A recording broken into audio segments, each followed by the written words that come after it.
हाँ भाई, क्या हाल है भैया। आज के हमारे पॉडकास्ट के गेस्ट हैं मुस्तफ़ा याकूब साहब, जो कि रीजनल सीएफओ हैं दुनिया की सबसे बड़ी टी कंपनी एकाटेरा के, और चार्टर्ड अकाउंटेंट हैं। और उनसे हमने सीए की बातें की, बच्चों के जो सवालात रहते हैं चार्टर्ड अकाउंटेंसी से रिलेटेड। फिर जाहिर है उनका कॉर्पोरेट का बहुत बड़ा एक्सपीरियंस रहा है।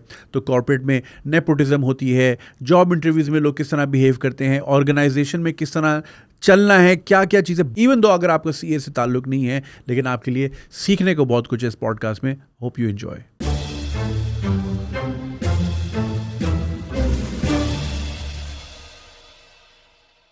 सलाम मुस्तफ़ा, कैसे हैं आप? वालेकुम सलाम, बिल्कुल ठीक ठाक। ज़बरदस्त, थैंक्स फॉर कमिंग। और आपकी जर्नी के ऊपर हम बात तो करेंगे और कॉर्पोरेट वर्ल्ड के ऊपर बात करेंगे, but as you all can see, Mustafa is a CFO. और सीएफओ बनने के लिए बहुत मराहिल से गुजरना पड़ता है। और बहुत सारे मेरी जो ऑडियंस है वो ज़्यादा सवाल ये आते हैं, सीए करें एसीसीए करें तो हम उस जर्नी से भी आएंगे और जो मुस्तफ़ा कर रहे हैं उस पर भी हम बात करते हैं। लेकिन ज़रा आप पहले ये बताएं, आपने ज़माना तालिब इल्मी कैसे गुजरा और आपने क्या क्या पढ़ा?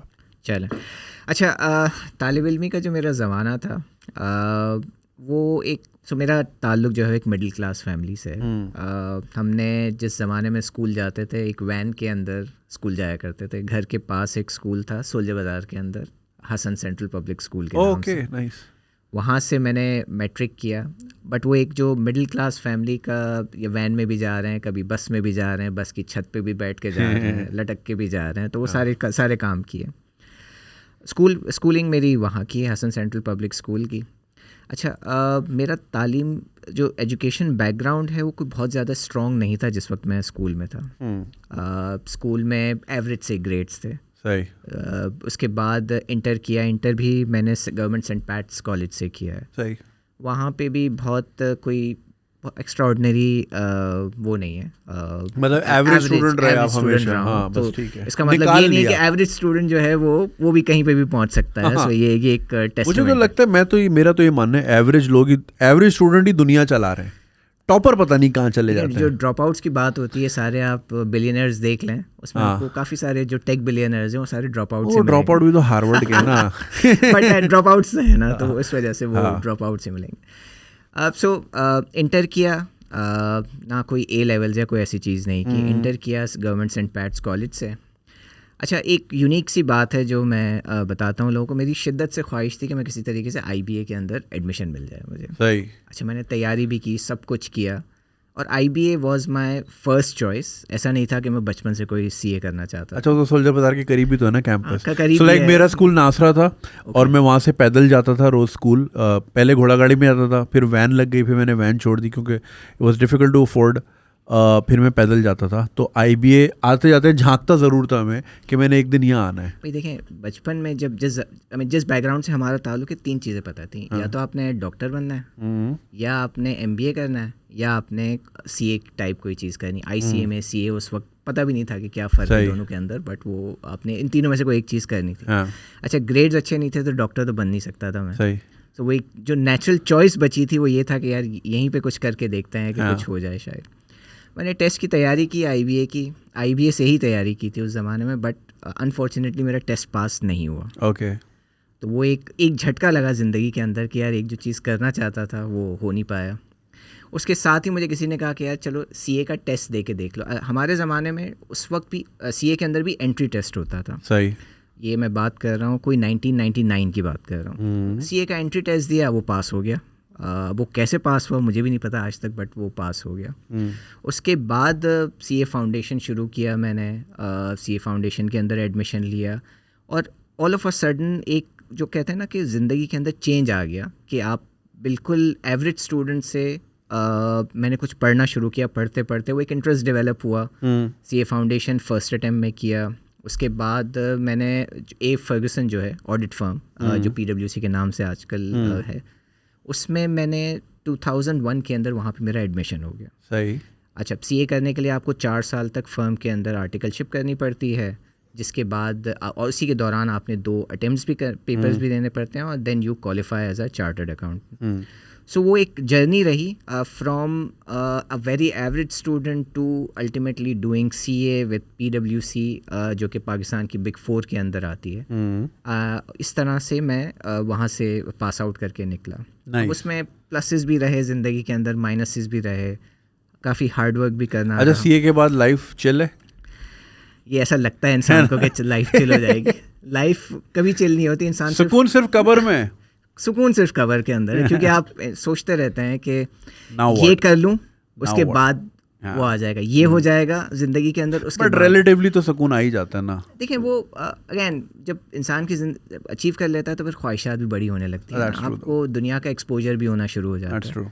आर्टिकलशिप के आखिरी दिनों के अंदर मैं सऊदी अरेबिया चला गया था PwC से ही। तो अब नेचुरली 24-25 साल की उम्र के अंदर आपका एक एक्सपोजर एक्सटर्नल वर्ल्ड से होना शुरू हो जाए, तो वो एक जब आप देखते हैं कि यार मैं एक अपने मुल्क के अंदर अपने एक छोटे से प्रोफेशन के अंदर एक कुएं में बंद था, और जब आप बाहर निकल के देखते हैं तो दुनिया बहुत बड़ी है, बहुत कुछ है दुनिया के अंदर। तो वो जब आप देखते हैं तो नए एम्बिशन, नई ख्वाहिशात जन्म लेती हैं, और ग्रेजुअली आपका फिर वही रहता है कि यार अब मैंने ये अचीव करना है, इसके बाद ज़िंदगी चिल हो जाएगी, फिर ये अचीव करना है, इसके बाद ज़िंदगी चिल हो जाएगी। I'll cut you here. Don't you think एक तो हम ये मिडल ईस्ट एक तो हमारे मुल्क से बड़ा करीब है और बड़ा एक्सेसिबल भी, और हमारे बहुत से लोग वहाँ जाते हैं, और वहाँ की ज़िंदगी में इतना ही चकाचौंध है ना, और इतनी लग्जरियस, जैसे दुबई में आप रह रहे हो और निकलो बाहर GTR घूम रही है, और ये आपकी मतलब जो सारी नीड फॉर स्पीड की ख्वाहिश है सड़क पे, तो एकदम ना हम बिल्कुल वी लीव, मतलब मेहरान छोड़ के जाते हैं और एकदम कल्चर शॉक होता है। आपको फेरारी नज़र आने शुरू हाँ, मेहरान छोड़ के जाते हैं, आपको फेरारी नज़र आना शुरू, बिल्कुल ऐसा ही है। और अगेन वही जो चीज़ है ना कि जब आप, और खैर मीडिया का अब इसमें बहुत रोल है, जो एक्सपोजर हमारे इंटरनेट का और यूट्यूब और जो दुनिया का एक्सपोजर खुला है हमारे लिए, दैट हैज़ चेंज। आजकल के एक टीनेजर के लिए ज़िंदगी चेंज हो गई, बट उस ज़माने में जब आप देखें आपका कोई एक्सपोजर नहीं है दुनिया का, कुछ नहीं पता आपको। PTV मिलता था, शालीमार TV मिलता था, फिर वो कुछ नए चैनल्स आने शुरू हुए, फिर ऑडिशन लगनी शुरू हुई, तो आपने इंडिया का थोड़ा सा आपको एक्सपोजर मिला। बियॉन्ड दैट आपके पास कुछ नहीं था। But the moment you step out of your country, then you realize that the world is far bigger than your imagination even, and there is a lot to do in the world. So आपका Saudi वाला experience कैसा रहा? So Saudi वाला बहुत time हो गया उसको, 2005 की बात है ये। और मैं 7 महीने था वहाँ पे। अल खुबर एक जगह है दमाम के पास, वहाँ पे मैं था, PwC पे सेकंडमेंट में था। वहाँ पे देखें, जब आपको वो वहाँ जाते हैं और एक्सपोजर मिलता है तो नेचुरली वहाँ पे रिसोर्सेज कम होती हैं, बिकॉज पाकिस्तान के अंदर ऑडिट फर्म के अंदर आप एज ए ट्रेनी होते हैं आप, और ट्रेनी को आप कॉस्ट ऑफ ट्रेनी बहुत कम होती है, बिकॉज आपने ट्रेनी को बहुत ज़्यादा पैसे देने नहीं होते, तो आप बहुत सारे ट्रेनी रख सकते हैं। जब आप बाहर जाते हैं एक जॉब के ऊपर, तो then you are charge by an hour. तो आपका जो क्लाइंट है वो आवरली बेसिस के ऊपर चार्ज हो रहा होता है, विच मीन्स कि आपकी जो ऑडिट फ़ी है उसकी रिकवरी भी होनी है। हाँ, आपने कितना आपने जनरेट किया रेवेन्यू वर्सेस आपने कितना टाइम स्पेंड किया, उसमें आपका रिसोर्सेज बहुत कम हो जाती हैं। Then you have to put in a lot of efforts to deliver results. लोग कम है, रिसोर्सेज कम है, and then you have to perform, keep on performing. तो वो exposure wise it was fantastic, work wise it was very hectic, क्योंकि resources कम होती हैं उस तरह के एनवायरनमेंट के अंदर। पाकिस्तान में आपको पता है ऑडिट फर्म्स ने एक इंडस्ट्री है नेचुरली, बहुत सारे ट्रेनीज आते हैं, उसमें से 4-5 साल गुजारते हैं, कुछ सक्सेसफुल होते हैं, बाकी नहीं हो पाते, और फिर वो डिफरेंट डायरेक्शन में निकल जाते हैं। So I am sure you must be interacting with a lot of students, be it in your family या otherwise, how different it has become, या कितना चैलेंजिंग बन गया है in order to acquire certification और अपॉर्चुनिटीज़ की अगर हम बात करें, क्योंकि जितने भी बच्चे मुझसे सवाल पूछते हैं उनका मकसद फिर यही होता है कि यार यहाँ इतनी अपॉर्चुनिटीज़ हैं कि नहीं हैं, या हम कनाडा के लिए अप्लाई करें या फिर हम यूरोप वगैरह देखें, तो उस हिसाब से ज़रा बताएं। देखिए हमारी जो क्वालिफ़िकेशंस हैं, अगर मैं स्पेशली फाइनेंस की बात करूँ, अकाउंटेंसी पर से की बात करूँ, it's a very good qualification, ठीक है, but there is a structural problem there as well. उसका मसला ये है कि हम एक जो ट्रेडिशनल इन्वायरमेंट ऑफ लर्निंग है ना, उसके अंदर हम फंसे हुए हैं। पहले हम टेक्स्ट बुक लर्निंग की बात करते हैं, फिर वो ट्रेनिंग के अंदर जाता है, फिर हम ट्रेन की बात करते हैं, और लोग मैसेज ये देते हैं कि do hard work and success will come.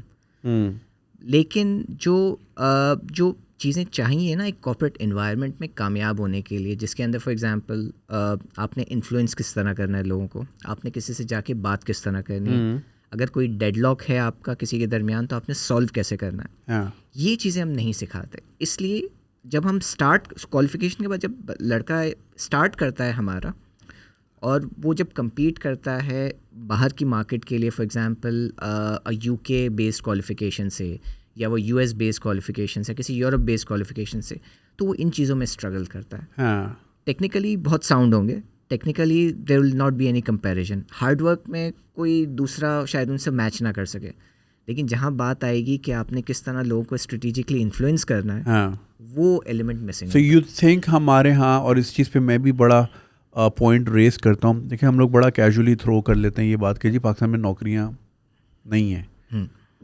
All my friends are always hiring या and so am I, always looking for people. मसला पता है कहाँ आता है? मेरा जो ज़ाती तजुर्बा है, लोगों को ना अपने आप को सेल करना नहीं आता. डिग्री लेना एक अलग आर्ट है, नौकरी में जो है ना HR मैनेजर को घेरना एक अलग आर्ट है, राइट? एक और जो मेरा ये मानना है वो ये कि हमारे यहाँ ना सॉफ्ट स्किल्स पे बिल्कुल फोकस नहीं दिया जाता. How should you present your self. मैंने एक बार इंस्टाग्राम पे भी लोगों से पूछा, यार आप में से कितने लोगों के पास अब एक बिजनेस सूट है? बहुत से लोगों ने बोला हमने कभी ख़रीदा ही नहीं, वो भाई के वलीमे में जो लिया था. अरे वलीमे वाला अलग होता है. तो लाइक वो बड़ा फ़र्क पड़ता है इन चीज़ों से. हाउ यू अपेयर, मतलब जब आप कमरे के अंदर आते हो ना, आधा डिसीजन वहीं ले लिया गया होता है. ऐसा ही है. ठीक है, मैं इंटरव्यूज़ लेता भी हूँ, बहुत सारे इंटरव्यूज़ लेता हूँ. मैं लोगों को हमेशा एक चीज़ कहता हूँ कि आपकी जो क्वालिफिकेशन है वो आपको इंटरव्यू टेबल तक लेके जाए. It can not take you beyond that. वो जो आपके 30 मिनट होते हैं, 15 मिनट होते हैं, 20 मिनट होते हैं, that makes a decision on you whether you will be hired या नहीं. मैंने इंटरव्यूज़ लिए हैं ICAP के गोल्ड मेडलिस्ट के, ओके. जो जिन लोगों ने गोल्ड मेडलिस्ट, एंड पहले इंटरव्यू में उनको रिजेक्ट किया है because I found them culturally not fit for the organisation. So इस तरह की जो चीज़ें हैं, और इसमें ऐसा होता है कि जो कुछ लोग ऐसे भी इंटरव्यू किए जो बहुत बेयरली पास हुए, कम GPA के साथ, and they were hired and वो प्रॉब्लम सॉल्वर थे ना. प्रॉब्लम सॉल्व, देखिए हर इंसान की एक अपनी यूनिकनेस होती है. You have to find out what uniqueness you have, be it कि आप प्रॉब्लम सॉल्वर हैं, डायग्नोस्टिक आप अच्छा कर लेते हैं, एनालिटिक स्किल्स आपकी अच्छी हैं. ये उस वक्त पता चलेंगी जब आप हायर हो जाएंगे. हायरिंग से पहले आपने अपने आप को किस तरह इंटरव्यू के अंदर सेल करना है, आपने अपना रेज्यूमे किस तरह का क्राफ्ट करना है. अब रेज्यूमे के ऊपर बात कर लेते हैं. एक कुकी कटर मॉडल है, सब उसी तरह अपना रेज्यूमे बना के भेज रहे होते हैं, बट किस तरह से आपने क्या क्या चीज़ें हाईलाइट करनी है, आपको हर दफ़ा अपने रेज्यूमे को मॉडिफाई करना पड़ता है जो जॉब रिक्वायरमेंट है उसके हिसाब से. एग्जैक्टली. ये किसी ने हमें नहीं सिखाया था कि हमें एक स्टैंडर्ड फॉर्मेट है उसके ऊपर आप बना के भेज दें. जो आपने अपीयरेंस की बात की, अपीयरेंस मैटर्स, चाहे हम कितना भी कह दें कि यार it doesn't matter, but it does. आप अगर इंटरव्यू में आए हुए हैं और आपने आपके अच्छी तरह बाल बने हुए हैं, आपने एक एक्सपेंसिव नहीं बट एक साफ़ सुथरा नाइस कपड़े पहने हुए, तो nobody would say anything about you. लेकिन आपकी आंखें लाल हैं इंटरव्यू के अंदर, बाल बिखरे हुए हैं, आप सही से सामने वाले को सही रिस्पेक्ट नहीं दे रहे, तो then it doesn't work. It doesn't work that way. बहुत सारी चीज़ें इसमें काउंट होती हैं. वही आपकी वाली बात, appearance. You don't have to wear like Ferragamo का सूट नहीं पहनना आपने, लेकिन अगर आपने सुलझे हुए तरीके से आप आए हो तो सुलझापन दिख जाता है. And same goes for how you are conducting the interview, मतलब आप किस तरह रिस्पेक्टफुली बात कर रहे हैं. बहुत से एक बार ऐसा भी हुआ है कि आपने रेज्यूमे की बात की ना, तो somebody sent me a resume. She was still in her A levels. तो वो रेज्यूमे की यूनिकनेस पता है क्या थी? उसमें से उन्होंने मुझे लिंक भेजा था कि ये क्लिक ऑन दिस लिंक, और उस लिंक को मैंने खोला तो वहाँ पे एक वीडियो थी, और वो जो बच्ची थी वो यूकुलेली, जो छोटा सा गिटार होता है, उस पर वो गाना गा के बता रही थी कि how I will be useful for your company. मैंने लगा this is so creative. It's very creative. हाँ, आई इंस्टेंटली हायर्ड हर. तो ये बस मैं ही नहीं कह रहा कि भाई यूनिलीवर में कल को भेज दो आप गिटार में आतिफ असलम गा रहे हो. आई एम जस्ट सेइंग कि अप्रोच की बात होती है. कभी कभी you never know what can hit. दूसरी चीज़ ये कि अगर हम ऑर्गेनाइजेशंस की बात करें, you've been working for wonderful organizations throughout your career. First of all, हम ये बड़े नामों से डर क्यों जाते हैं हमारे बच्चे कि यार यहाँ तो हमारा हो ही नहीं सकता, शेल नहीं यार ये हमें क्यों लेंगे, इस मिथ को कैसे तोड़ना है? अच्छा, मैं अगर अपनी पर्सनल एग्जांपल की बात करूं तो मैंने पास आउट किया या मैंने क्वालिफाई किया 2005 में। फिर मैं वापस आया सऊदी अरेबिया से, साल भर मैं फर्म के साथ रहा। फिर मैंने एंग्रो केमिकल हुआ करती थी उस ज़माने में, वो ज्वाइन की। अच्छा, असद उमर आपके बॉस थे? असद उमर उस ज़माने के अंदर एंग्रो के सीईओ हुआ करते थे, एंग्रो कॉरपोरेशन के सीईओ हुआ करते थे। अच्छा, अब हुआ ये कि मैंने खैर बहुत ज़्यादा टाइम नहीं गुजारा, कोई 7-8 महीने एंग्रो के अंदर गुजारे थे। सही। जब ये यूनिलीवर की अपॉर्चुनिटीज़ आई थी ना, तो कुछ और लोगों ने भी मेरे साथ अप्लाई किया था। अच्छा, मुझे किसी ने कहा कि यार अप्लाई कर देते हैं, होना तो है नहीं, पर जाके देख लेते हैं क्या है, इंटरव्यू देखने में क्या है। उस ज़माने में मैं इंटरव्यू किया एंड ट्रस्ट मी, मेरी उस ज़माने में अंग्रेज़ी भी कोई बहुत अच्छी नहीं हुआ करती थी, डिसेंट थी, बात कर लेता था, कम्युनिकेट कर लेता था, मिक्स उससे कम्युनिकेशन कर लेता था। मेरा यूनिलीवर के अंदर एक इंटरव्यू के अंदर मुझे ऑफर लेटर आ गया था, एक इंटरव्यू के बाद। नाइस। लेकिन ये जो मेरे दिमाग में भी एक मिथ थी कि यार होना तो है नहीं यहाँ पे, अब करके देखते हैं क्या। अगर मैं उस वक्त ना करता सिर्फ ये सोच के कि नहीं होना, तो यूनिलीवर कहाँ लेगी शायद इस मुझे? वक्त कुछ और होता। ठीक है, तो वो वही है कि हम बड़े नामों से मरूब हो जाते हैं। ये हमारा कल्चरल इशू है कि जब कोई बड़ा नाम आएगा हमारे सामने, तो हम एक psychologically we see it as a very big thing. हम समझते हैं कि यार ये मेरा इससे ताल्लुक नहीं है, मैं कुछ कर नहीं सकता यहाँ पे। द ओनली थिंग, और सिर्फ एक तरीके से उसको ब्रेक किया जा सकता है कि आप ट्राई ज़रूर करें। नहीं होगा ना, वर्स्ट केस क्या होगा, अभी भी नहीं है। अगर ट्राई करके शायद 1% चांस है, 2% चांस है, हो जाएगा। ऑड्स आपके 50-50 हो जाते हैं ना। ऑड्स 50-50 हो जाते हैं। इस वक्त तो 0 ऑड्स है। अगर आप ट्राई नहीं करेंगे तो 0 ऑड्स है। So the only thing to come out of that fear is कि you try, at least try. Trying and failing is better than failing to try. If you haven't tried then, वो Jeff Bezos कहते हैं ना, he works on regret minimisation framework. कह रहे मैं नहीं चाहता कि मैं बुढ़ापे में मेरे पास रिग्रेट्स का एक पूरा बाजार हो, तो वो कह रहे मैं कर लेता हूँ ट्राई, मैं अटेम्प्ट कर लेता हूँ चीज़ें। क्योंकि बुढ़ापे में जब आप हम सब उस दरवाजे पे खड़े हैं, अब हो जाएंगे थोड़े दिनों में, जब तक कि आप बुढ़ापे में आपको इस चीज़ का ज़्यादा रिग्रेट होगा कि आपने क्या नहीं किया, क्या किया उसका। I could have done this, should have, would have done this, could, would, should, ये जो है ना, ये आपको बहुत तंग करेंगे। बिल्कुल ऐसे ही। So the only way to do it is try.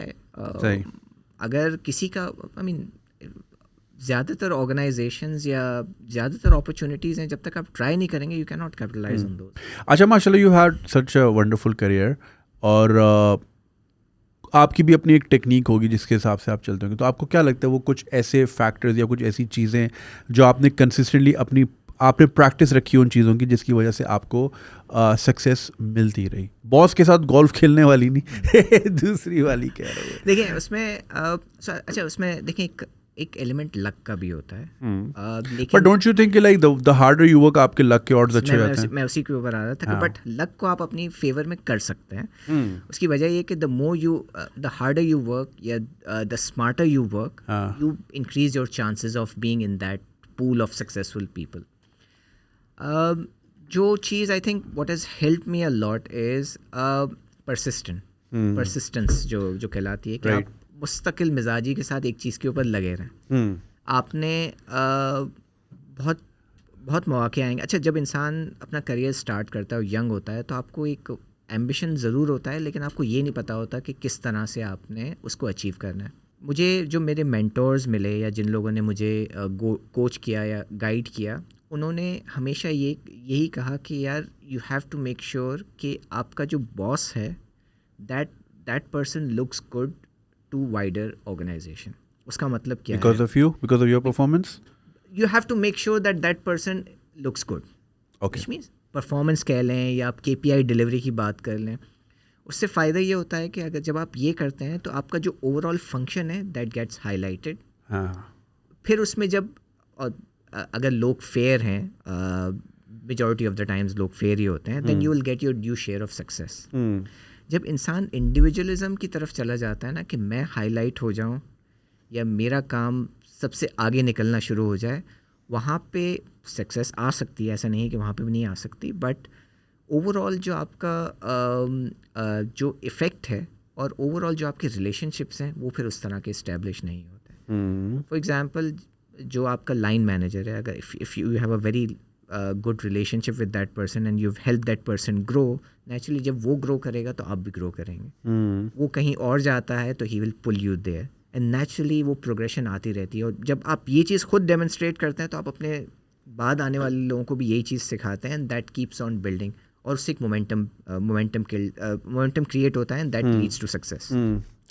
Persistence and plus making sure कि आप कोई ऐसा काम ना करें जो कि आपकी टीम गोल्स के अगेंस्ट जाए। तो आई थिंक ये 2 की ऐसी चीज़ें हैं जो आपको सक्सेस की तरफ लेके जा सकती हैं।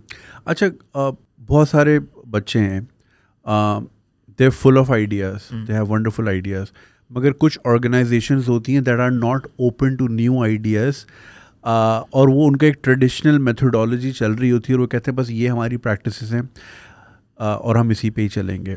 कुछ होते हैं जो कि अब जैसे यहाँ पे सेठिया कंपनीज बहुत ज़्यादा हैं, राइट, और वो जो हैं उनका एक ट्रेडिशनल माइंडसेट है, वो जो बाप दादा की जो प्रैक्टिसेस है वो इसी तरह चल रहे हैं। एडॉप्शन ऑफ टेक्नोलॉजी मैंने अब नोटिस किया है कि बड़ी तेज़ी से, क्योंकि अब उनको भी समझ रहे हैं यार सोशल मीडिया भी एक चीज़ है, हमें ये भी चीज़ें करनी है वगैरह वगैरह। मगर बहुत सारे सिचुएशंस में अगर कोई बच्चा एक या बच्ची ब्रिलियंट आइडिया रखते हैं मगर उनको ऑर्गेनाइजेशन वो नहीं करने देते फॉर वट एवर रीज़न, तो वो डीमोटिवेशन की तरफ चले जाते हैं। सो लाइक ऐसी सूरत में अगर कोई बच्चा जो हमें सुन रहा है जो कि डीमोटिवेटेड इस वजह से है कि उसके पास बहुत सारे आइडियाज़ हैं वो अप्लाई नहीं कर रहा, तो वो फिर क्या करे? मतलब उस पर रख के बैठ जाए या फिर किस्मत समझे या क्या करे? देखिए अच्छा, हमें एक चीज़ तो सबने या यंग जनरेशन को सीखने की भी ज़रूरत है कि हर आइडिया के ऊपर हर कोई जो है अमल नहीं करेगा, बिकॉज ऑर्गेनाइजेशन की एक अपनी लेगेसी भी होती है, उसका एक वे ऑफ वर्किंग भी होता है। उस चीज़ को समझने की बहुत ज़्यादा ज़रूरत है कि इस ऑर्गेनाइजेशन का वे ऑफ वर्किंग क्या है और सेंसिटिविटी क्या है, किन लोगों के साथ आप बात कर रहे हैं, किन लोगों के साथ आप, इसका इम्पैक्ट किन लोगों के ऊपर होगा, पहली चीज़।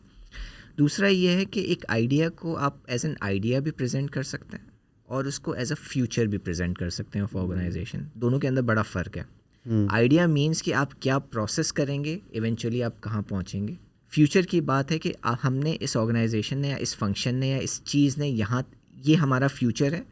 The way to get there is this idea that I am talking about.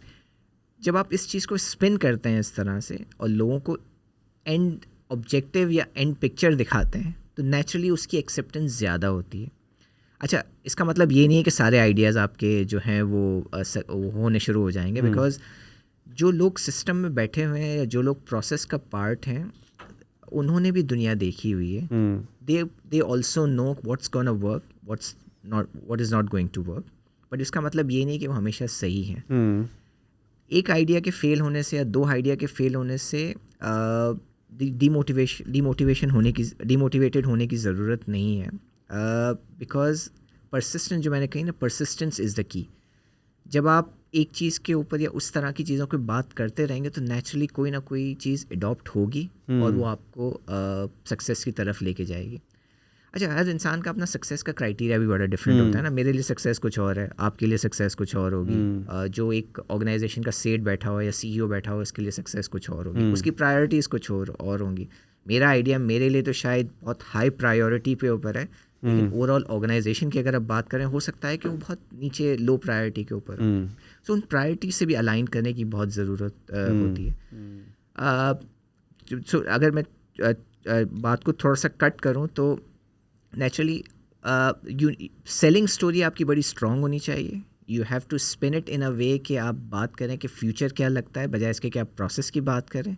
And at the same time आपको अपने आइडिया को ऑर्गेनाइजेशन की प्रायोरिटीज़ के साथ लिंक करना, अलाइन करना होगा। अगर वो टॉप प्रायोरिटीज़ के साथ लिंक हुआ है तो ऑटोमेटिकली वो उसका पार्ट बन जाएगा। और आपको लोगों को दिखाना है कि इस प्रायोरिटी, ऑर्गेनाइजेशन की जो प्रायोरिटी वो हिट करने के लिए आप अगर इस आइडिया पे फॉलो करेंगे तो that will be the case.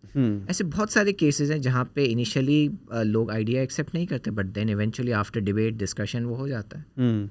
अच्छा, एक जो चीज़ जो तकरीबन हर ऑफिस का हिस्सा है, चाहे वो एक आम सी कंपनी हो या एक मल्टीनेशनल हो, ऑफिस पॉलिटिक्स। ऑफ कोर्स ये बहुत बड़ा अलमिया है और इससे बहुत लोग गुजर रहे हैं।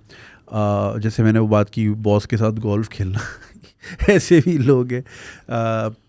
तो ऑफिस पॉलिटिक्स, इसको अब हम क्या एम्ब्रेस करें कि ये होगी ही होगी? How to traverse around this, मतलब सेफ पैसेज क्या है? अच्छा देखें, मेरा अपना ज़ाती ख्याल है कि जहाँ तीन इंसान होंगे ना, वहाँ कोई ना कोई किसी ना किसी किस्म की पॉलिटिक्स ज़रूर होगी। अब वो नेगेटिव वे में हो, पॉजिटिव वे में हो, इट्स अ रियलिटी। ठीक है, एक ऑर्गेनाइजेशन के अंदर बहुत सारे लोग होते हैं, सबकी अपनी अपनी प्रेफरेंसेस होती हैं, सबकी अपना अपना थॉट प्रोसेस होता है। कुछ लोग उसको पॉजिटिव लेते हैं, कुछ लोग उसको नेगेटिव लेते हैं। कुछ लोगों का ख्याल होता है कि जब आपकी टीम या ऑर्गेनाइजेशन की सक्सेस सब लोगों की सक्सेस के अंदर है, किसी का ख्याल होता है कि मैं किसी की जब तक टांग नहीं खींचूंगा मैं ऊपर नहीं जा सकता। ये है, इट्स पार्ट ऑफ लाइफ। और ये सिर्फ यहाँ नहीं है, ये आपको दुनिया के किसी भी कोने में किसी भी ऑर्गेनाइजेशन के अंदर मिलेगी। अच्छा, इससे नेविगेट करना is a skill which a person needs to learn. ठीक है, और वो ऐसा नहीं है कि आपने ऑर्गेनाइजेशन ज्वाइन किया और आपको दूसरे दिन आ जाएगा कि यार ये किस तरह से मुझे नेविगेट करना। जो सबसे बेस्ट तरीका होता है, जो यंग लोगों के लिए सबसे बेस्ट तरीका है ना, कि आप जब ऑर्गेनाइजेशन ज्वाइन करते हैं तो आप यू नीड टू प्रायोरिटाइज कि आपने डिलीवरी क्या करनी है। जब आप उन डिलीवरी को प्रायोरिटाइज करेंगे तो आपके पास बाकी सारी चीज़ें सोचने का टाइम बहुत कम होगा। अब आपके अराउंड अगर पॉलिटिक्स हो रही है, ऑफिस गॉसिप हो रही है, लोग सोच रहे हैं कि क्या करें, क्यों करें, कैसे करें, इसने वो कर दिया, उसने ये कर दिया, इस मीटिंग के अंदर ये हो गया, उस मीटिंग के अंदर उसको डांट पड़ गई। जब आप इन सारी चीज़ों के ऊपर बात या सोचना शुरू करेंगे तो आप अपनी प्रायोरिटीज से पीछे हट जाएंगे। The best thing to do is कि जब तक आपको ऑर्गेनाइजेशन के डायनामिक्स समझ नहीं आ जाते, जब तक आप अपनी प्रायोरिटीज़ के ऊपर काम करें, फोकस करें, लेज़र शार्प फोकस के साथ आप काम करें, इवेंचुअली आपको ऑर्गेनाइजेशन की डायनामिक्स समझ आ जाएंगी। And then you'll understand which lever to pull when. और जब ये आ जाएगा तो देन नेचुरली आपका सक्सेस जो है वो आपके पास आनी शुरू हो जाएगी। ये कहना कि किसी ऑर्गेनाइजेशन के अंदर पॉलिटिक्स नहीं होगी, मैंने कोई ऐसी ऑर्गेनाइजेशन देखी नहीं है आज तक जहाँ पे पॉलिटिक्स ना हो। It's a reality, we have to live with it, we have to learn to live with it better. the moment we learn to live with it, then it becomes a norm. अच्छा, वो क्या कहा जाता है ना कि 90% of the people leave their job because of the bad manager. So अगर कोई बच्चा या बच्ची अगर किसी ऑर्गेनाइजेशन में काम करे और अनफॉर्चुनेटली उनका मैनेजर जो है इस तरह का है, who is not acknowledging them या वो giving them a hard time, तो ऐसी सूरत में like how do you navigate in that situation? अच्छा देखें, उसमें जो सबसे पहली चीज़ है ना, इंसान को ये सोचना है कि इज़ दिस हार्ड टाइम सिर्फ फिगमेंट ऑफ माई इमेजिनेशन या एक्चुअली में कोई ऐसी सिचुएशन है। होता क्या है, जब इंसान मुश्किल में होता है ना तो वो अपने साइलो के अंदर चला जाता है। वो एक नेगेटिव स्पाइरल, वो नेगेटिव सोच में फंसता है, नेगेटिव सोच में फंसता है तो वो फिर अपने साइलो में चला जाता है, फिर वो अपने आप को वाइडर ऑर्गेनाइजेशन से या वाइडर कम्युनिटी से स्विच ऑफ कर लेता है। जब आप ये सारी काम करते हैं तो इसका डायरेक्ट इम्पैक्ट आपकी स्ट्रेस लेवल पे पड़ता है। स्ट्रेस लेवल के बाद वो चीज़ आपकी परफॉर्मेंस के ऊपर पड़ती है। ठीक है, सबसे पहले तो ये डिटरमिन करना है कि ये क्या वाकई सिचुएशन ख़राब है या my mind is telling me कि ये सिचुएशन ख़राब है। अच्छा, अब नेचुरली ये भी कोई बहुत आसान काम नहीं है, but you have to take a step back and think कि क्या हो रहा है मेरे साथ। And it's easier said than done because it's a difficult thing, और वो बहुत सारे लोग इस चीज़ का शिकार होते हैं। जब आपने ये सिचुएशन आपके सामने है एंड यू थिंक के situation is not going to improve after all the deliberation, my personal advice to anyone would be कि it's better that you move on in life. होता ही है कि हम दोहरी कश्ती का सवार होते हैं। कंपनी हमें बहुत अच्छी लग रही होती है, मैनेजर अच्छा नहीं है।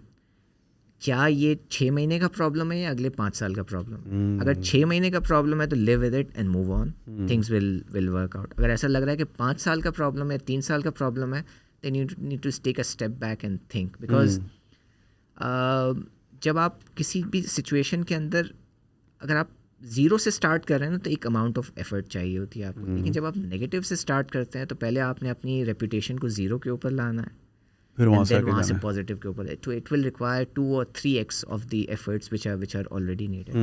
And at the end of the day आप जब थोड़ा मेच्योर हो जाते हैं लोग तो समझ आ जाता है कि at the end of the day it's about what matters to you, what gives you happiness. Organisations come and go, organisations के नाम आते हैं चले जाते हैं, दैट्स ऑल अबाउट दैट.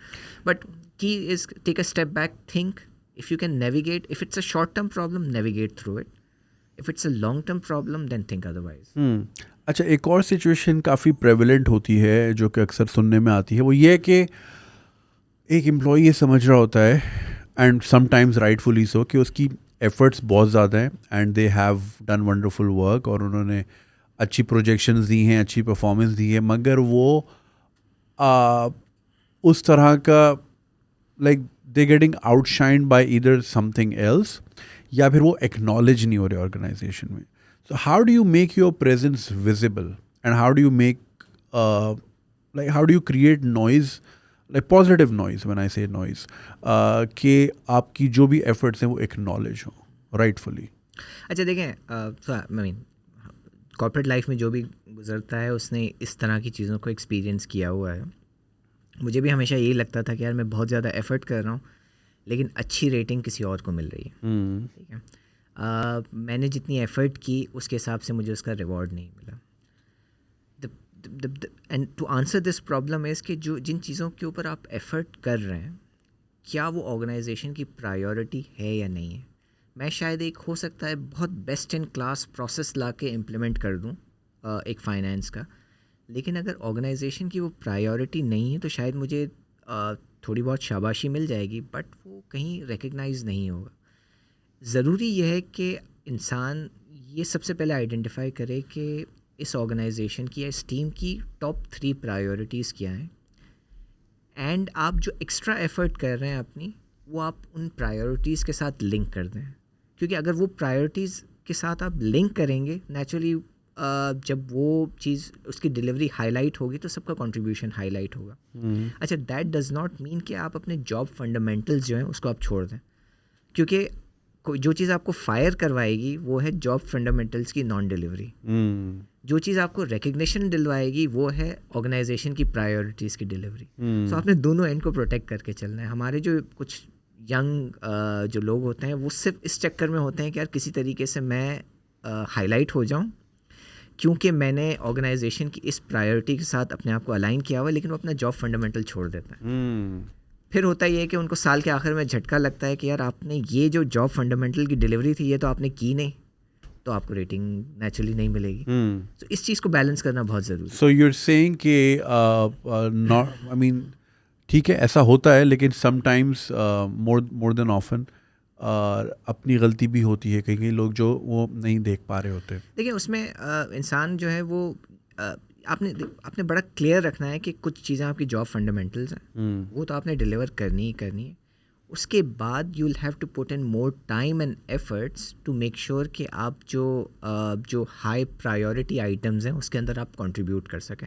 लोगों और जो हमारी नई जनरेशन है, हम बहुत जल्दी के अंदर हैं, हम बहुत तेज़ी से बहुत कुछ अचीव करना चाहते हैं. उसमें होता क्या है कि हम कुछ चीज़ों को कॉम्प्रोमाइज़ कर देते हैं, और आयरॉनिकली वो चीज़ें होती हैं जो जॉब फंडामेंटल का या जो बहुत ही बोरिंग चीज़ें होती हैं जॉब की, उन चीज़ों को हम कॉम्प्रोमाइज़ कर देते हैं.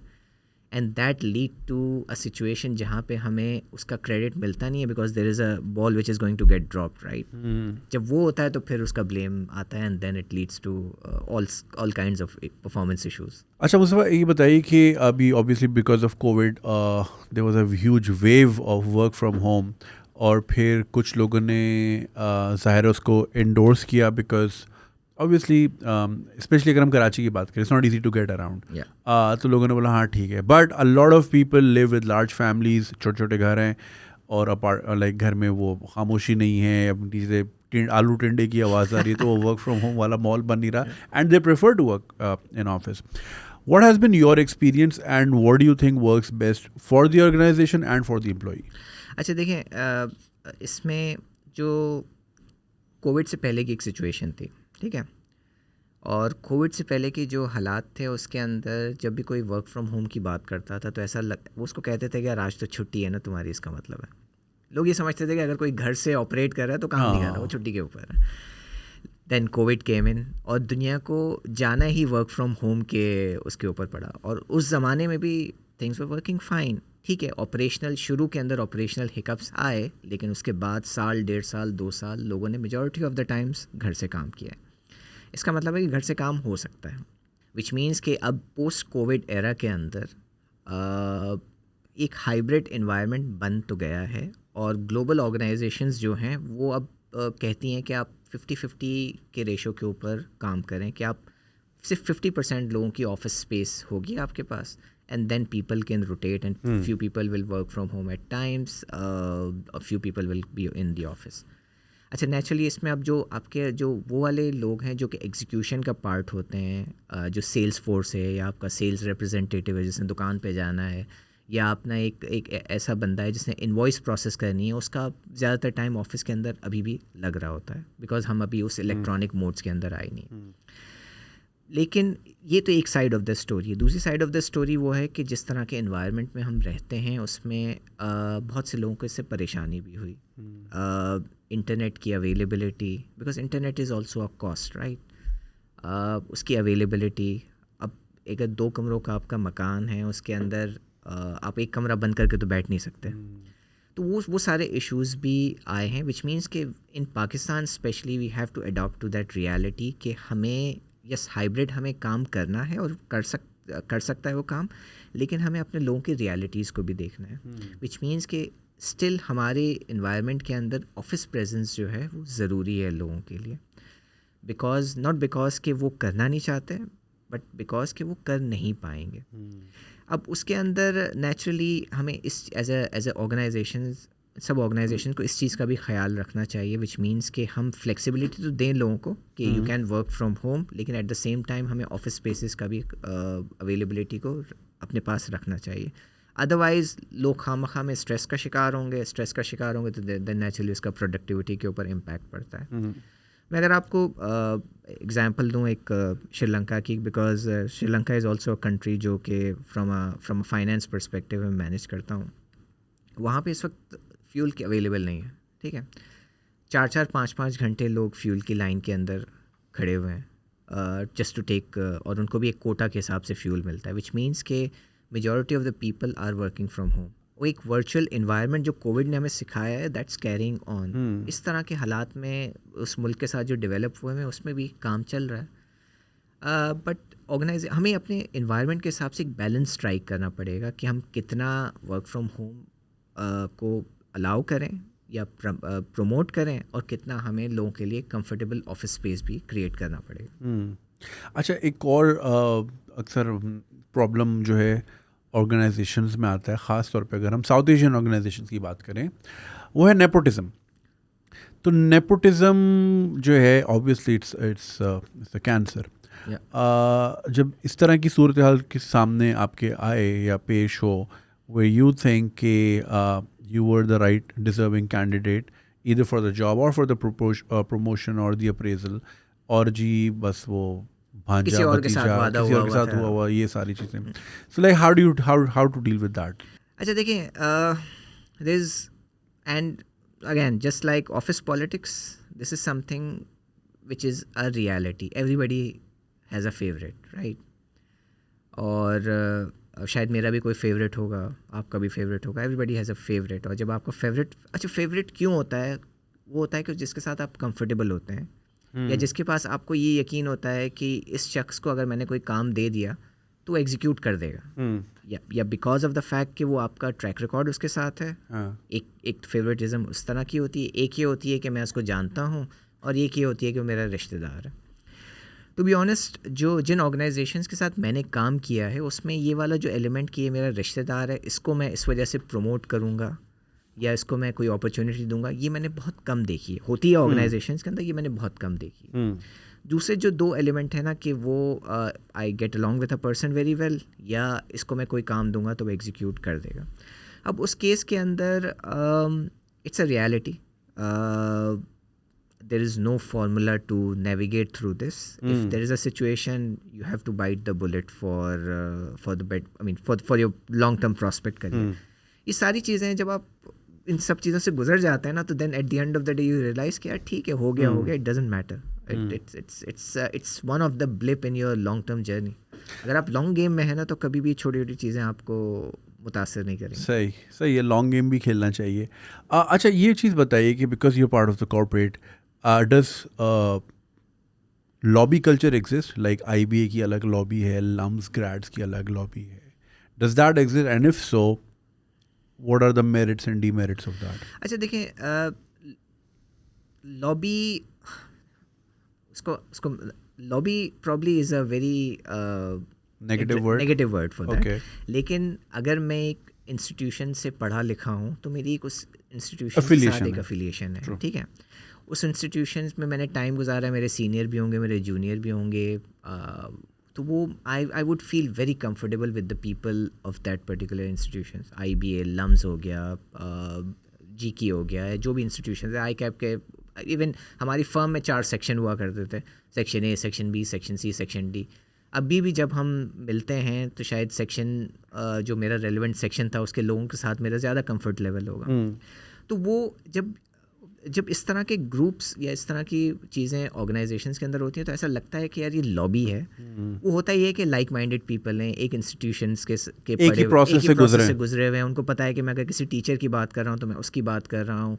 Then people can relate to it. जब आप किसी चीज़ से रिलेट कर पाए ना तो बहुत आसान होता है उसके and then also there is nostalgia attached to it ना. तो वो सारी चीज़ें जब होती हैं तो लोग समझते हैं कि यार ये लॉबी है. एक जो ऑर्गेनाइजेशन है उसके अंदर या उसके अंदर जो डिलीवरी है उसकी ज़्यादा वैल्यू है, लॉबी की वैल्यू शायद कम होगी. सो वो दूर से ऐसा शायद लगता है कि यार ये एक लॉबी है, but even I mean at the end of the day it's the nostalgia value, it's the connectivity which takes into account. और इसका होना कोई बुरी बात नहीं है, बट जो भी एक अगर आप किसी सीनियर लेवल में किसी ऑर्गेनाइजेशन में हैं तो you have to create a mix of people, क्योंकि एक ही तरह के लोगों से फिर आप एक ही तरह के आइडियाज़ जनरेट करवा सकते हैं, उनसे आप फिर डाइवर्सिटी क्रिएट नहीं कर सकते. सो दोनों चीज़ें हैं, ऐसा होता भी है, बट नेचुरली उससे आई डोंट थिंक उससे कोई ऐसा फ़र्क पड़ता है. It has to do more to do with the people you can relate to than anything else. अच्छा एक चीज़ आपने अभी जो बात की कि मिक्स होना चाहिए लोगों को, इससे मुझे याद आई बात. हमारे बड़े अच्छे दोस्त हैं, his work for a number of multinationals abroad and in Pakistan. तो वो दुबई में थे लास्ट. मैं नाम नहीं ले रहा, ना ऑर्गेनाइजेशंस का नाम ले रहा हूँ फॉर ऑब्वियसली अभी जो मैं बात बताने लगा हूँ. तो वो उनको फिर दुबई से यहाँ मूव होना पड़ा, फैमिली के साथ आ गए, यहाँ पे काम शुरू किया. अच्छा यहाँ वो अच्छी पोजीशन पे लगे, senior vice president something along those lines. तो प्रोडक्ट कैटेगरी में. तो वो कह रहे हैं कि जी वो जो पहले दिन लंच आया ना ऑफिस में, तो जी देखा जी मैनेजर्स का कमरा अलग है और बाकी एम्प्लॉयज़ उधर खा रहे हैं. अच्छा उनके लिए बड़ा एलियन कॉन्सेप्ट था, क्योंकि वो दुबई में जिस ऑर्गेनाइजेशन में थे वहाँ पे पूरा कैफेटेरिया था, लाइन में सब लगते थे. ये नहीं कि जी CEO है तो आगे लगेगा, वो भी लाइन में खड़ा होगा, अपनी प्लेट बनाएंगे और कहीं पे भी बैठ जाएंगे जहाँ जगह बनी. ये उनके लिए बड़ा कल्चर शॉक. हालांकि यहीं पले बड़े हैं, यहीं से गुजरे थे, मगर वो आप जब वो कहते हैं ना आप अच्छी चीज़ें सीख लेते हो ना, फिर वो बुरी चीज़ करते हुए फिर वो होता है. तो ये बहुत बड़ी कंपनी की मैं बात कर रहा हूँ, मतलब वो भी मल्टीनेशनल ही है जहाँ पे ये वाक़या हुआ. तो वो लेकिन एक था कि जी मैनेजर्स अलग खाएंगे, ये अलग खाएंगे. तो डोंट यू थिंक हमारे यहाँ अभी भी इस तरह की ये कॉलोनियल स्ट्रक्चर्स और ये माइंडसेट हैं जो कि इतना प्रेवलेंट हैं कि ये पढ़ी लिखी कंपनीज में हो रहा है.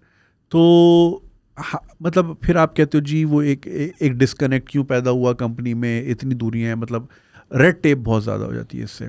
सो how do we overcome this nonsense? ये and you are very right कि this is something which still exists in organizations, और ये एक chronic problem है. अब उसमें होता ही है कि पावर जब किसी के पास होता है और एक स्टैंडर्ड तरीके से वो चीज़ें होती हैं तो वो it's very difficult to lose power. आपको पावर मिलते हुए तो बहुत अच्छा लगता है, लेकिन जब आपके पास से वो जा रहा होता है तो वो बहुत प्रॉब्लम होती है, बहुत तकलीफ़ होती है उससे. And this still exist organisations के अंदर. फॉर्चुनेटली जिन ऑर्गेनाइजेशंस के अंदर मैंने काम किया है उसके अंदर इस तरह की कोई चीज़ प्रिवेल नहीं की. मैं जिस वक्त न्यू एंट्रेंट था उस वक्त भी लाइन में लग के खाना लेता था. अब भी मैं लाइन में लग के खाना लेता हूँ. हमारे बहुत ही सीनियर लोग भी लाइन में लग के खाना लेते. सो वो चीज़ें मैंने एक्सपीरियंस नहीं की. लेकिन आई थिंक जब तक के फ्रेश ब्लड डाइवर्सिफाइड इंस्टीट्यूशन से नहीं आएगा ऑर्गेनाइजेशंस के अंदर, तब तक ये प्रॉब्लम रहेंगी। और इस चीज़ को कर्टेल करने के लिए जो सीनियर लीडरशिप है उसको सोचना पड़ेगा कि यार इस चीज़ को अब छोड़ दिया जाए, अदरवाइज़ जो ऑर्गेनाइजेशन का इमेज है वो एक स्टैंडर्ड इमेज सेट हो जाएगा। जब वो इमेज सेट हो जाएगा तो फिर टैलेंट अट्रैक्शन बहुत बड़ा प्रॉब्लम बन जाएगा, बिकॉज वो ज़माने ख़त्म हो गए कि जब हायरार्की, रेड टेपिज़म, अपने मैनेजर से अपने मैनेजर के मैनेजर से बात नहीं कर सकते, आपने अपने मैनेजर से बात करनी है और वो अपने मैनेजर से बात करेगा। वो चीज़ें अब in this world it will not work. वो सिर्फ ऑर्गेनाइजेशन की पेस को स्लो करेंगे और कुछ नहीं हो सकता। सो आई थिंक उसका जो एक तरीका ये है कि आपको मिक्स ऑफ कल्चरल जो हायरिंग है उसके अंदर आप कल्चरल मिक्स ठीक करें, अपना इंस्टीट्यूशन मिक्स ठीक करें, and then senior leaders need to do away with that, क्योंकि जब तक वो नहीं चाहेंगे चेंज आ नहीं सकेगा। मैं like I will tell you an example. मैं एक बहुत बड़ी कंपनी में लाइक वो एक इंडोर्समेंट से रिलेटेड एक मीटिंग थी, तो बोला आप ज़रा आएँ। तो मैं जैसे ही पार्किंग से गेट की तरफ जा रहा था तो जिनसे मीटिंग थी इत्तेफाक से वो भी आए, और मैं बहुत बड़ी कंपनी की बात कर रहा हूँ। और वो गाड़ी से उतरे तो उनका बैग कोई और लेकर आ रहा था, और मैं देख रहा हूँ उसको, यार मुझे पता है वो कहाँ से पड़ा हुआ है। आई एम लाइक यार ये वहाँ से पड़ गया है, लेकिन वो ये क्या होता है, ये पाकिस्तान आके सबके अंदर ये क्या हो जाता है यार। बाहर ही वो सारे काम खुद करता होगा, पोछा भी खुद लगाता होगा, यहाँ आके उसका बैग कोई और उठा रहा है। And like he is like leading one of the biggest brands इन पाकिस्तान। और मुझे बड़ा अफसोस हुआ ये देख के कि यार वो हम कहीं भी पहुँच जाएँ, जितनी भी तालीम हासिल कर लें, ये हमारे अंदर से निकलती नहीं है यार, ये अफसरशाही बड़ा ऑफ सीन है। ये असल में ये जो है ना, ये पार्टीशन से पहले की जो हमारी बाकियात हैं उनमें से एक है। सो गोरे हमें ये चीज़ सिखा के तो चलेगा, उन्होंने अपने पास ख़त्म कर दी, लेकिन लेकिन हमें वो सिखा के चलेगा। और हमारे पास जो कुछ लोग हैं वो उसके चक्कर में फंसे हुए रह गए अब तक। मैंने यूके में भी काम किया है 2 साल, यूएई में भी काम किया है 2 साल, और ये वाली जो आप बात कर रहे हैं ना, ये लोग कुछ, ये माइंडसेट की बात कर रहा हूँ, कुछ लोग इसको perk of living in Pakistan कहते हैं। यार पाकिस्तान में तो आप जब जाएंगे तो आपकी एक अपनी बादशाहती अलग होगी। अगर आप किसी बहुत अच्छी पोजीशन पे हैं तो ये सारी चीज़ें फिर आप समझते हैं कि this is and I have discussed this before कि बहुत से लोग जो बाहर रहते हैं ओवरसीज़ पाकिस्तानी ख़ास तौर पे, जो लोग ये कहते हैं ना कि यार पाकिस्तान की लाइफ बड़ी ज़बरदस्त है, ये पाकिस्तान में मज़े हैं। तो अगर आप उनसे बोले ना कि आप मुझे लिस्ट डाउन करके बताएं कि क्या क्या मज़े हैं, वो हर वो चीज़ बताएंगे जहाँ एक्सप्लॉयटेशन होगी। जैसे आपको सस्ता ड्राइवर मिल जाएगा, आपको कम पैसों पे मासी मिल जाएगी, अगर आप सिग्नल तोड़ दो कुछ नहीं होगा, अगर पुलिस ने पकड़ लिया आप छूट जाओगे। वो आपको यही चीज़ें बताएगा कि यार यहाँ रहना आसान है, यहाँ पे एक्सप्लॉयटेशन आसान है, वहाँ आप एक्सप्लॉयटेशन कर नहीं सकते, महंगी इतनी है। लॉ की इन स्पिरिट एप्लीकेशन है ना। हाँ एग्जैक्टली। फॉर एग्जाम्पल आप इस मुल्क के, इस शहर के अंदर स्पेशली दुकान के मुंह पे जाके गाड़ी खड़ी कर दें, पीछे भले आपके लोग रोते मरते रहें, और लोग इसको एक पर्क समझते हैं कि यार ये मैं पाकिस्तान में या कराची में रहता हूँ तो ये तो मेरा राइट है, बर्थ राइट है। बिल्कुल। तो वो आपकी बात बिल्कुल ठीक है कि दिस इज़ समथिंग जो बाहर वाले लोग हैं वो समझते हैं कि this is something which is actually a benefit of living in Pakistan. तो ये माइंडसेट का प्रॉब्लम है और कोई प्रॉब्लम नहीं है। हम जब तक इस सोच को नहीं बदलेंगे तब तक कुछ नहीं होगा। True that. अच्छा, अगर वुमेन एम्पावरमेंट की बात करें तो corporates have been at the forefront when it comes to leading the message. Although लोग कहते हैं जी उनका अपना corporate agenda है, जो भी है, at least बात तो हो रही है. So in your career of these many years, and you've worked for wonderful organizations throughout, आपने ये चीज़ इन प्रैक्टिस देखी है कि मोर women are being hired over the years, या फिर ये कि मोर women are being given more strategic roles, या फिर ये कि उनके बात या उनके आइडियाज़ या उनकी एग्जिस्टेंस को एक्नॉलेज भी किया जा रहा है, या फिर ये सिर्फ दिखाने के लिए कि ओके देखिए हमारे जो है 40% हमारा जो मैन पावर है वो या ह्यूमन पावर है वो फीमेल्स है। इसमें यू राइट के एक पर्पसफुली या एक एफ़र्ट के साथ ये किया जा रहा है स्पेशली पाकिस्तान के अंदर, एंड नेचुरली उसकी ज़रूरत भी थी। उसकी वजह ये थी कि जब एक चीज़ में आपके पास एक बहुत बड़ा गैप हो तो then you have to force it to make sure कि वो एक्सेप्टेबल लेवल्स के ऊपर आ जाए। But over time I have seen के ख़वातीन जो हैं and that's a 50% work force of Pakistan, right? उसको आप I mean you have to give due share, और वो चीज़ एक एक्सेप्टेबिलिटी आती जा रही है उसके अंदर कि yes there is no difference between a male and a female employee. There is no difference. वो चीज़ आती जा रही है. कुछ ऑर्गेनाइजेशंस अभी उससे दूर हैं, कुछ ऑर्गेनाइजेशंस उस ट्रैक के ऊपर चल गई हैं. अगर आप देखें, आपको काफ़ी ख़वातीन अब CEO रोल्स के अंदर भी नज़र आएंगी. आपको बोर्ड के ऊपर भी, ऑर्गेनाइजेशंस के जो बोर्ड हैं उनके ऊपर भी काफ़ी ख़वातीन नज़र आएगी. But it's a positive change. लेकिन अब अभी हम बहुत दूर हैं उसके अंदर. But the good thing is कि we are on the right track and we are moving in the right direction. It was need of the hour, but it's something which is happening, and I can see it at a slow pace, but it's happening in Pakistan. That's wonderful. Good to hear. Acha, when it comes to job satisfaction, where do you see yourself? Like, अगर हम आपकी बात करें, and overall, how one must pursue the idea of job satisfaction, या फिर ये कि अगर नहीं है, so बैकअप प्लान क्या होना चाहिए? Like are side hustles more acceptable? वो आपको आपके मेन एजेंडा से दूर तो नहीं करेंगी, या मतलब how do you get about it? इसमें देखें, यू हैव टू सी कि आपका नेट के ऊपर वेदर यू आर पॉजिटिव और नेगेटिव. अच्छा, द रीज़न आई से इट इज़ कि मेरे लिए जॉब सेटिस्फैक्शन का मतलब शायद कुछ और हो. किसी के लिए पैसा होता है, किसी के लिए फैमिली लाइफ है, किसी के लिए वर्क लाइफ बैलेंस है, किसी के लिए वीकेंड के ऊपर गोल्फ खेलना है, किसी के लिए जिम जाना है ज़रूरी है. सो वो जॉब सेटिस्फैक्शन आपको वो कभी एक होलिस्टिक या आप आइसोलेशन में नहीं देखना चाहिए. You have to see it in a holistic way. अगर मेरी ज़िंदगी बैलेंस्ड है, I am able to do what I am doing या आई लाइक टू डू, तो देन नेचुरली आपको सेटिस्फैक्शन आती रहती है. मुझे किसी ने, ये पता नहीं, मैंने किसी बुक के अंदर पढ़ा था कि आपको जो सेटिस्फैक्शन होती है वो आपकी जॉब से नहीं होती. ऑफ द जॉब आप क्या कह रहे हैं, दैट लीड्स टू सेटिस्फैक्शन. उसकी वजह यह है कि वर्क स्ट्रेस एक चीज़ होती है जो कि रियलिटी है और वो रहेगी. But do you get time to do what you like to do? If you are able to do that, then naturally उसका एक इम्पैक्ट आपके पास ओवरऑल आप बैलेंस के ऊपर आ जाता है. And that's why I said कि आपने नेट देखना है कि नेट के ऊपर पॉजिटिव है या नहीं. उसके अंदर आपकी रेम्यूनरेशन भी आ जाएगी. उसके अंदर आपसे लोग ऑर्गेनाइजेशन में बात किस तरह करते हैं वो भी आ जाएगी. ऑर्गेनाइजेशन का कल्चर भी आ जाएगा. प्रमोशंस भी आपकी किस तरह से हुई वो भी आ जाएंगी. आप की फैमिली लाइफ किस तरह से चल रही है वो भी आ जाएगी. आप की सोशल सर्कल कैसा है वो भी सारी चीज़ें आ जाएगी. हमारा प्रॉब्लम ये है कि हम सिर्फ ये सोचते हैं कि यार ये जो नौकरी है ना, इससे मुझे सेटिस्फैक्शन मिलनी चाहिए.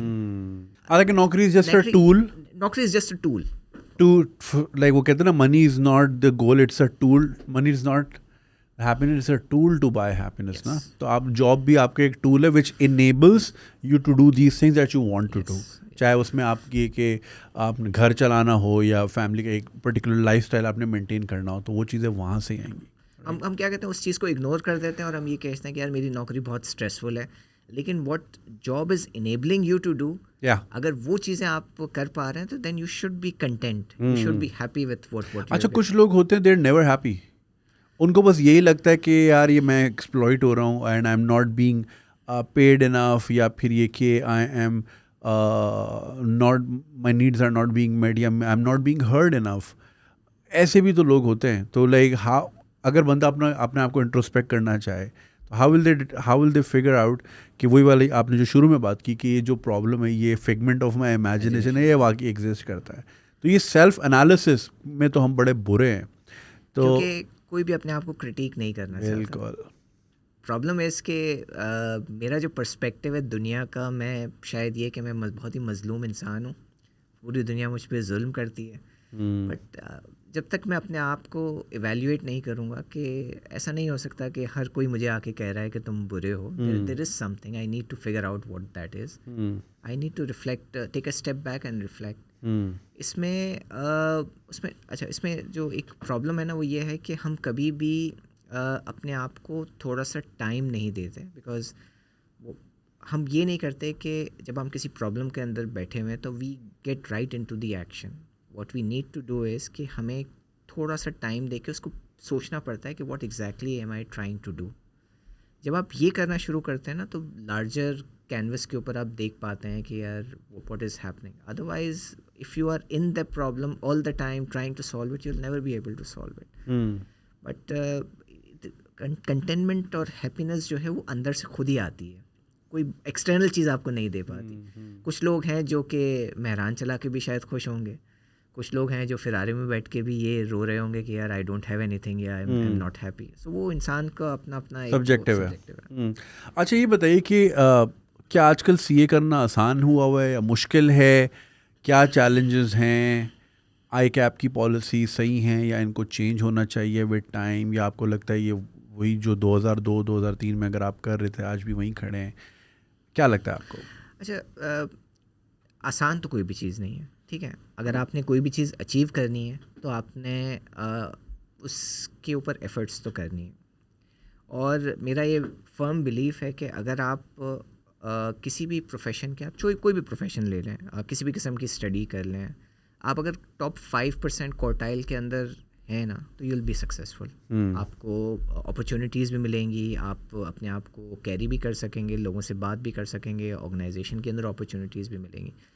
सो you have to give your best and you have to make sure कि आप जो भी चीज़ कर रहे हैं उसमें आप टॉप 5-10% का पार्ट बने, बिकॉज देन क्योंकि इट्स अ सिंपल डिस्ट्रीब्यूशन ना, कि वो आप जब आप बेली का किसी भी चीज़ के पार्ट होते हैं तो you are an average, as soon as you go up then you become top notch into that.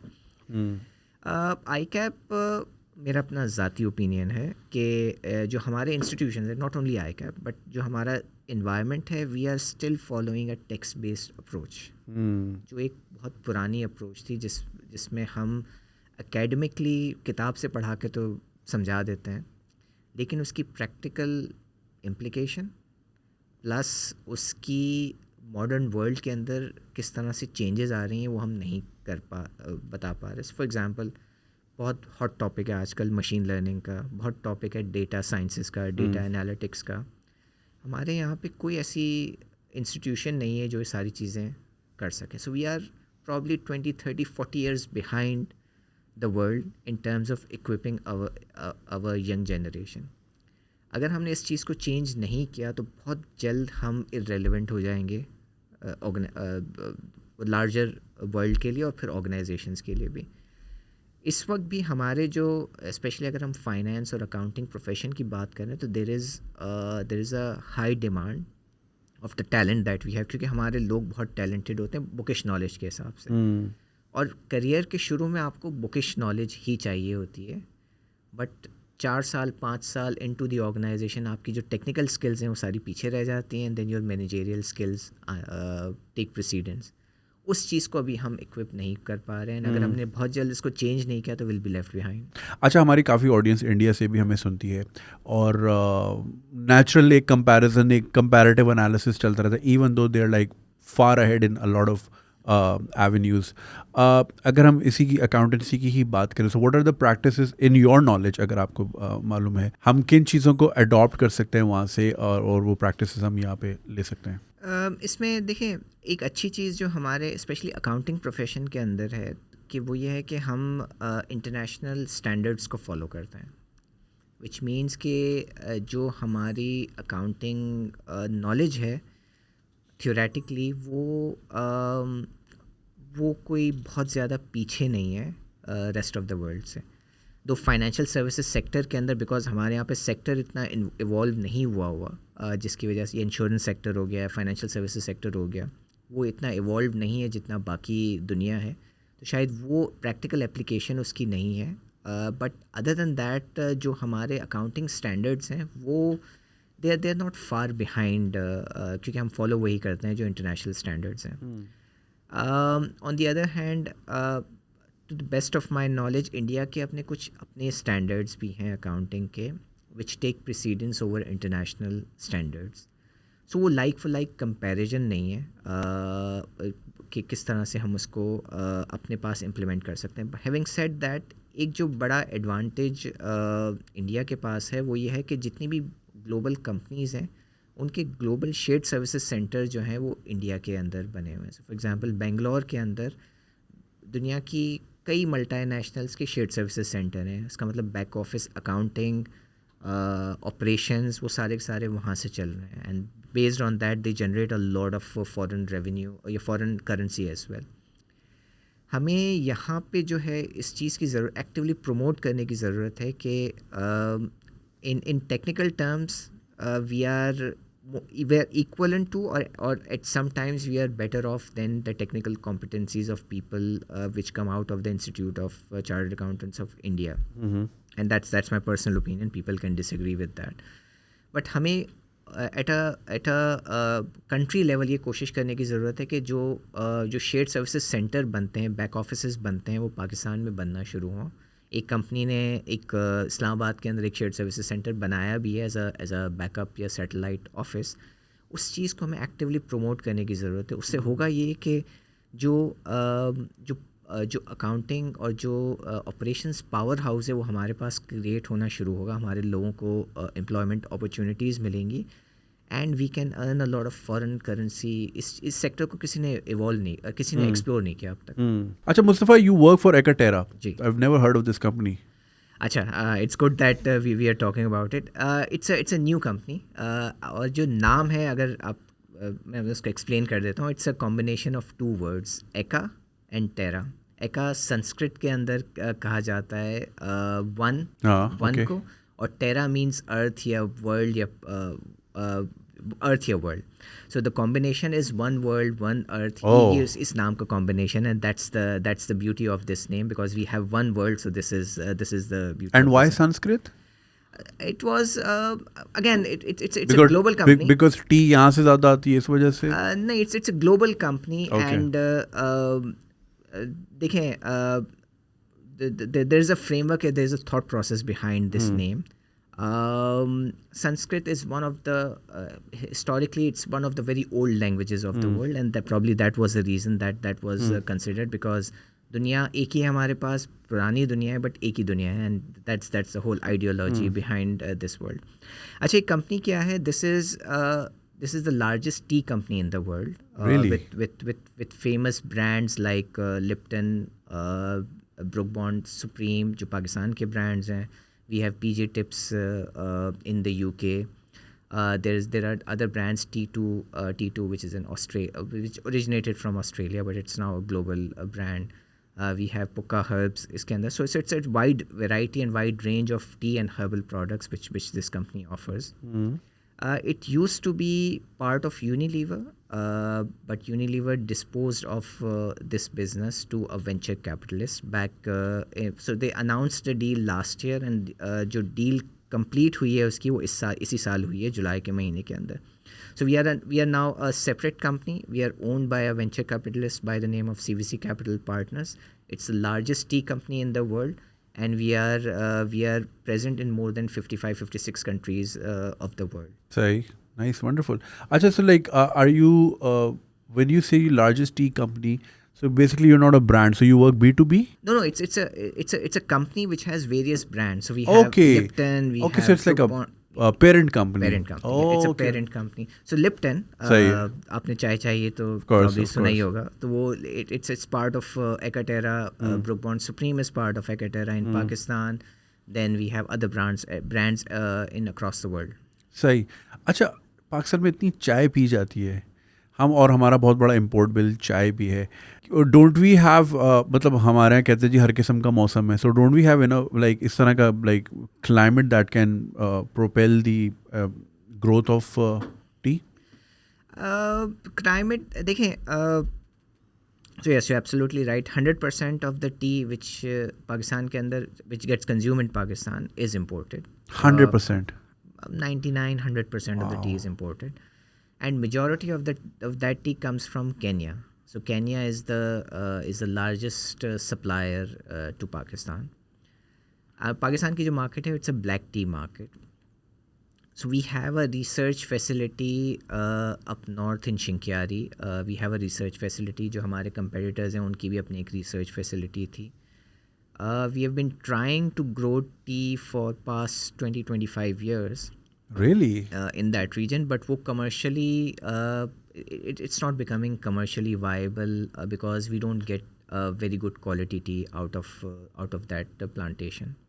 Problem है इसके पाकिस्तानी कंज्यूमर जो है वो एक स्पेसिफिक टेस्ट का आदी हो चुका है और उसमें भी जो केन्या या अफ्रीका ओरिजिन टीज़ हैं वही ज़्यादा प्रेफर की जाती हैं बिकॉज चाय जो है हमारे लिए एक इंडल्जेंस है और जब तक हमें वो उस टेस्ट पैलेट की चाय ना मिले तो हम उसको चस नहीं आती। चाय वो कहते हैं ना कि हमारे रगों में कौन सी ज़्यादा चाय है तो वो एक तरह से एक हमारी मजबूरी है कि we have to import it from Kenya because चाय का ओरिजिन तो श्रीलंका भी है, इंडिया भी है, चाइना में भी बहुत चाय बनती है बट केनियन जो चाय की क्वालिटी है, जो चाय का रेसिपी है that's what we consume and we are used to that.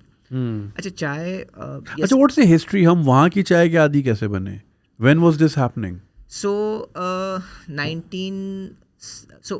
Pakistan used to be self sufficient in tea जब बांग्लादेश हमारे जब वी वर यूनाइटेड राइट 1971 के अंदर वो मुल्क जो कि सेल्फ सफिशिएंट था चाय के अंदर all of a sudden it became a net importer of the tea. Wow. Bangladesh has plantations.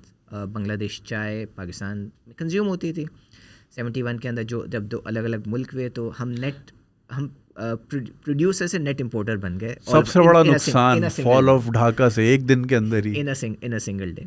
उसके बाद बहुत हमने डिफरेंट ओरिजिन्स ढूंढे। एक ज़माने के अंदर पाकिस्तान के अंदर श्रीलंकन टी बहुत आती थी, उनका एक तरीका डिफरेंट है, दैट्स एन ऑर्थोडॉक्स टी और हम जो इस्तेमाल करते हैं CTC that's a different manufacturing process. फिर बांग्लादेश से भी आती थी, श्रीलंका से भी आती थी, कुछ इंडियन ओरिजिन चाय भी हमारे पास आती थी। देन अच्छा इन मुख्तलिफ़ जगहों की चाय का टेस्ट बड़ा डिफरेंट होता है। Then in late 70s और early 80s Kenya was an origin जो कि पाकिस्तान के अंदर इंट्रोड्यूस हुआ। नेचुरली उस वक्त जो कॉस्ट एडवांटेज था केन्या को वो श्रीलंका टी या बांग्लादेशी टी या इंडिया टी के ऊपर ज़्यादा था and then Kenya started to become more and more चाय हमारे पास केन्या से आनी शुरू हो गई and it started to take the market share in Pakistan. और वो फिर हमारे ब्लेंड्स उस तरह इवॉल्व होते चले गए एंड देन पैलेट्स भी आपके टेस्ट पैलेट डेवलप हो गए। अच्छा चाय का एक देखें हम इसको कहते हैं कि इम्पोर्ट होता है and all of that but this product एक पूरा मील है हमारे एक मजदूर के लिए। yes. सुबह की चाय के साथ एक पराठा जो है वो पूरा दिन चलता है लोगों के लिए। सो ऐसा नहीं है कि this is something which is a luxury item. Exactly it is a necessity that our nation consumes और हमारे आप इसको ख़त्म कर देंगे तो बहुत से लोगों का अब किस तरह से वो देखिए हमारे यहाँ बहुत कहा जाता है कि जी चीनी लग्जरी है और चीनी के ऊपर हमारी हुकूमतें आ जा रही होती हैं और चीनी के ऊपर इकोनॉमी इधर से उधर हो रही होती है, लेकिन चीनी एक गरीब आदमी की बहुत ज़रूरत है क्योंकि वो अपनी बहुत बड़ी कैलोरिक और न्यूट्रिशनल वैल्यू से डिराइव करता है। अब वो फ़ायदा नुकसान वो एक अलग डिबेट है मगर वो अपनी बहुत सारी कैलोरिक इंटेक जो है वहाँ से ले रहा होता है, वो चीनी के ज़रिए वो अपने आप को न्यूट्रिशनल नीड्स इंसान की पूरी हो रही थी। इसी तरह चाय इज़ हमारा डेली का खाना वो आप किस तरह से कह सकते हैं कि वो लग्जरी आइटम है। इट्स अ बेसिक नेसेसिटी जो कि एक मजदूर भी इंजॉय करता है। कुछ एक वाहिद ऐसी चीज़ है यूनानिमसली है कि एक जो गरीब आदमी से लेके एक अमीर आदमी सब एक ही तरह की चीज़ इंजॉय कर सकते हैं। क्लास सिस्टम तो आपको पता है कि वो किस तरह से तो शायद ये एक वाहिद मशरूब है जो सब इंजॉय कर सकते हैं। Mustafa thank you so much, it has been a pleasure talking to you and I am sure काफ़ी सारे बच्चे जो एस्पायरिंग अकाउंटेंट्स हैं या किसी भी फील्ड में, हमने उससे बढ़ के भी बहुत सारी ऑर्गेनाइजेशनल बिहेवियर से रिलेटेड भी बहुत काफ़ी सारी बातें की। I am sure they get to learn something, so thank you so much for your precious time और आई होप आप लोगों ने भी इन्जॉय किया होगा, बहुत कुछ सीखने को है और इसी तरह की हम गुफ्तगू करते रहेंगे। अपना फीडबैक ज़रूर दीजिएगा, कमेंट ज़रूर कीजिएगा and if you want to support you can do that on patreon.com/ganji swag और तब तक के लिए इजाज़त, इंशाल्लाह आपसे दोबारा मुलाकात होगी। खुदा हाफ़िज़।